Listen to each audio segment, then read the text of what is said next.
नाम है अरजान। अरजान नाम के मायने हैं काबल। नाम है हरमैन। हरमैन नाम के मायने हैं मुकद्दस, ममनू। नाम है इखलाक। इखलाक नाम के मायने हैं अच्छी आदत, मिलनसार, नेक। नाम है मोहिद। मोहिद नाम के मायने हैं खुदा को मानने वाला।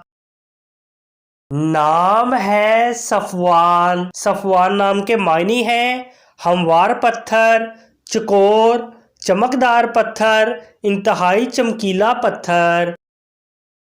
नाम है शाज़ैन। शाज़ैन नाम के मायने हैं बहादुर, हुनरमंद।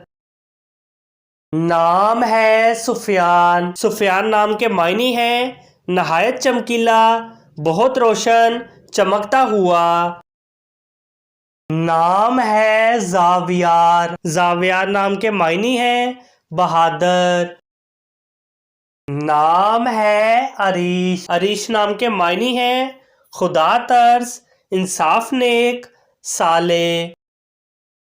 नाम है जैन। जैन नाम के मायने हैं खूबसूरती, जीनत, सजावट, आराइश, खूबी।